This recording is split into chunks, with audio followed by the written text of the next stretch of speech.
Okay, so what we've got here is we're back at the spine, but today we're just going to look very briefly at the pelvic area and the hips. And again, this is a very simplistic description, but it really helps people to understand what's going on inside their body, okay? Because when you understand what's going on inside, you can take decisions for yourself about whether you are happy to make some changes and to experiment with improving your health, okay?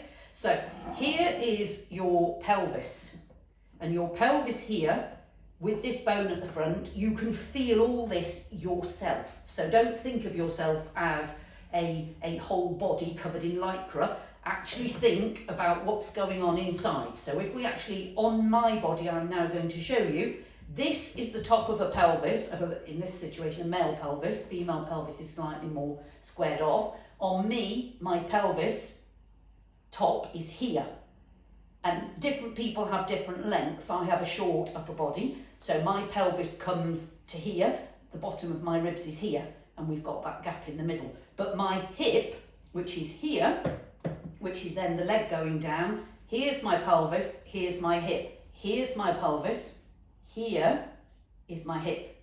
There's quite a bit of difference between the two, okay?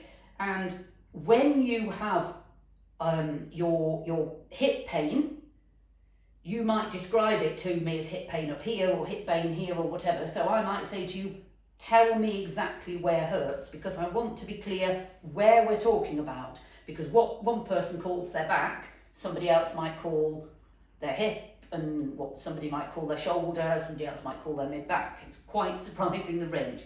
So here is your leg. It sits in a little tiny socket here, which has been designed biomechanically in nature to be on all fours.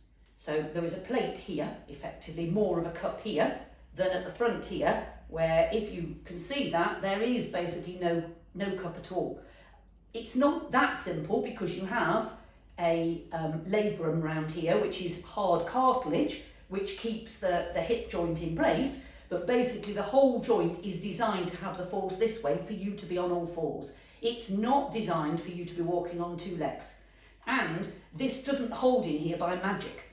It's got lots and lots of hip flexors here that allow you to pull your leg in, to pull your leg forward, and so on. So you've got all these hip flexors here, which are all trying to keep your hip in here, defying gravity when we stand on two legs. And then we have glute muscles that come across and they make up your butt cheeks. So that's why here we've got a hollow, but people actually have all this soft tissue. So when you realise how much of our body is soft tissue, you realise why Bowen has such a lot to offer, because we're working on soft tissue.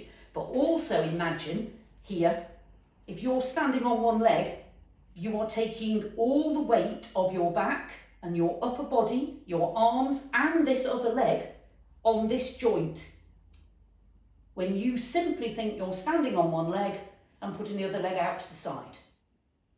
It really is quite staggering, and people don't realise that that can cause quite major sacroiliac problems. Now, you can go to some therapists who specialise in moving hard tissue, and they will crunch those bones back into the correct position.